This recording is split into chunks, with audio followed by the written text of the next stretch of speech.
पुष्पा 2 एक सस्पेंस भरी कहानी। ये कहानी एक छोटे से गांव की है जहां पुष्प बेहद मेहनती लेकिन गरीबी से जूझ रही थी।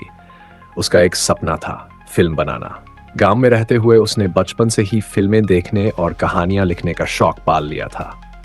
शुरुआत। पुष्पा ने अपने सपने को पूरा करने के लिए अपने घर के आंगन में छोटी मोटी नाटक प्रतियोगिताएं शुरू की। लोग उसे देखकर कहते, पुष्पा तू पागल है, यहाँ गांव कौन तेरी फिल्म देखेगा। लेकिन पुष्पा ने हार नहीं मानी। एक अनजान शख्स। एक दिन गांव में एक अनजान आदमी आया। उसने पुष्पा के नाटक को देखा और उससे कहा, तुम्हारी कहानी में दम है, पर क्या तुम्हारे पास फिल्म बनाने का बजट है। पुष्पा का चेहरा उतर गया। उसने कहा, मैंने सब कुछ बेच दिया, मेरे पास सिर्फ 2 लाख रुपए हैं। उस आदमी ने मुस्कुराते हुए कहा, तो बस इतना काफी है, मैं तुम्हें एक मौका दूंगा, लेकिन याद रखना इस मौके के साथ एक शर्त जुड़ी। शर्त? पुष्पा हैरान थी। उसने पूछा, क्या शर्त है? आदमी ने कहा, तुम्हें यह फिल्म बुरी दिनों में पूरी करनी होगी, और अगर फिल्म फ्लॉप हुई तो तुम्हें अपनी जिंदगी भर की बचत मुझे देनी होगी। पुष्पा के पास सोचने का वक्त नहीं था।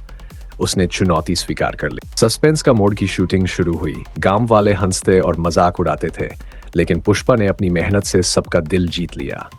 जब फिल्म पूरी होने को थी तब एक रात अचानक उस अनजान आदमी का असली चेहरा सामने आया। पुष्पा को पता चला कि वह आदमी एक बड़ा फिल्म प्रोड्यूसर था, जिसने गांव में एक नई कहानी की तलाश में आने का नाटक किया था।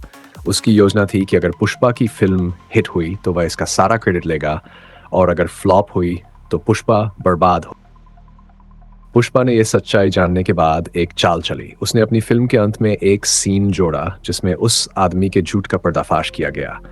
फिल्म रिलीज हुई और सुपरहिट साबित हुई। पुष्पा को न सिर्फ शोहरत मिली, बल्कि उसने उस आदमी को सबक भी सिखाया। पुष्पा ने साबित कर दिया कि सपने पूरे करने के लिए सिर्फ बजट नहीं, बल्कि हिम्मत, मेहनत और सच्चाई चाहिए। पुष्पा तू झुकेगी नहीं। ये डायलॉग फिल्म के साथ लोगों के दिलों में हमेशा के लिए छा गया।